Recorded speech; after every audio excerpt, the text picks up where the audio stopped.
ടീച്ചറുടെ വീട്ടില് ടീച്ചർക്കും ടീച്ചറുടെ കുട്ടികൾക്കും ഭർത്താവിന് പോലും അന്നം വിളമ്പി കൊടുക്കുന്നത് ഒരു ദളിതാണെന്ന് നിങ്ങൾക്ക് എത്ര പേർക്ക് അറിയാം?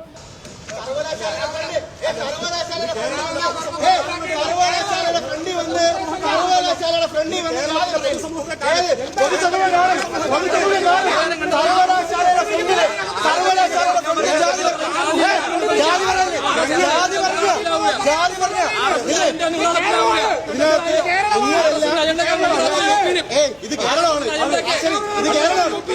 നിങ്ങള് ഈ സർവകലാശാലയുടെ സിൻഡിക്കേറ്റ് മെമ്പറാണ്. ആ സർവകലാശാലയ്ക്കകത്ത് നിന്നുകൊണ്ട് ഒരാളുടെ ജാതി പറഞ്ഞ കാലേവാരി ഭിത്തിയിലടിക്കും. ഉള്ള കാര്യം പറയാം.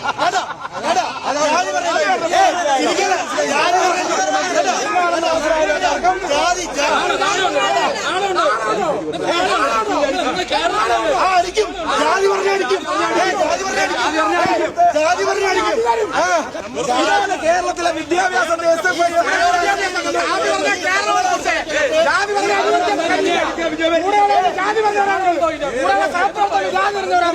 ബാക്കി പോയത്